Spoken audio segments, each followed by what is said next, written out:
Press the lord. నిజమైన స్వరం.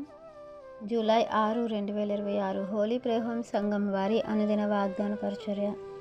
నీ సంతానమును నిశ్చయముగా విస్తరింపచేసెదను. ఆదికాండం 22వ అధ్యాయము 17వ వచనము. ప్రియమైన దేవుని వారలారా, దేవుడు ఈ యొక్క ఆశీర్వాదాన్ని అబ్రహాం గారికి అతని సంతానానికి ఇస్తున్నారు. ఎందుకనంటే దేవుడు అబ్రహాం గారికి ఒక పరీక్ష పెడతారు. దేవుడు అబ్రహాం గారికి చెప్పినవన్నీ చేస్తూనే ఉన్నారు. ఊరిని వదిలిపెట్టమన్నారు, తండ్రి ఇంటి వారిని వదిలిపెట్టమన్నారు. అలానే దేవుడి దగ్గరికి దేవుడు చెప్తున్న పనులన్నిటినీ చేయటానికి సిద్ధపడ్డారు. కానీ ఈ యొక్క విషయంలో దేవుడు అతనిని పరీక్షించటానికి ఇష్టపడ్డారు. ఇన్ని చేసిన అబ్రహాము తనకు ఒక్కగానొక్క కుమారుడైన ఇస్సాకు నాకు ఇస్తారా ఇవ్వరా అని. అందుకే దేవుడు పరీక్ష పెట్టగానే అబ్రహాం మారు మాట కూడా ఆడకుండా, ఆలోచించకుండా, దేవుని మీద కనీసం ఒక సనుగైనా లేకుండా ఆయన ఇచ్చారు గనుక ఆయన అడుగుతున్నారు, ఇవ్వటానికి నాకేంటి అన్నట్లుగా తన ఒక్కగానొక్క కుమారుణ్ణి బలి ఇవ్వటానికి వెనుతీయకుండా వెళ్తారు. బలి ఇవ్వటానికి సిద్ధపడతారు. ఆ హృదయాన్ని దేవుడు చూసి, ఆ యొక్క విశ్వాసాన్ని, భయమును, భక్తిని చూసి, దేవుడు పట్ల తనకున్నటువంటి ప్రేమను చూసి, దేవుడి కంటే నాకు ఇంకేది ఎక్కువ కాదు అనే యొక్క నిర్ణయానికి దేవుడు మరి సంతోషించి అతన్ని యొక్క ఆశీర్వాదాలతో నింపుతారు.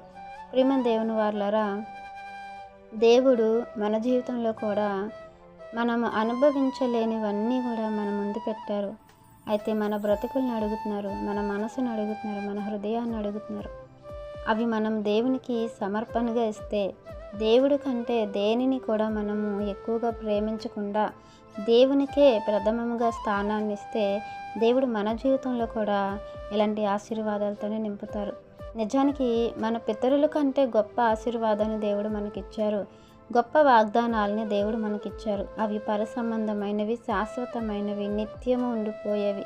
అలాంటి ఆశీర్వాదాలకి వారసులుగా దేవుడు మనల్ని చేశారు.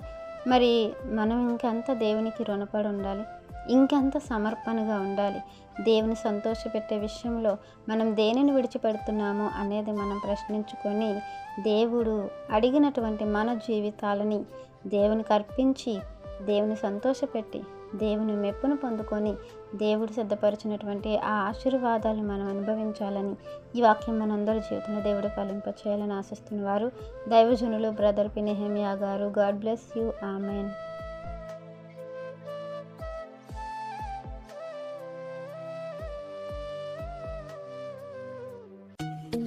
Hi friends, Holi prayer home Gajuwaka సంగమ వారు మాట్లాడిన విలువైన దేవుని సందేశములను మీరు వినటానికి మా యొక్క యూట్యూబ్ ఛానల్ హోలీ ప్రేయర్ హోమ్ను సబ్స్క్రైబ్ చేసుకొని పక్కనున్న బెల్ ఐకాన్ క్లిక్ చేయగలరు.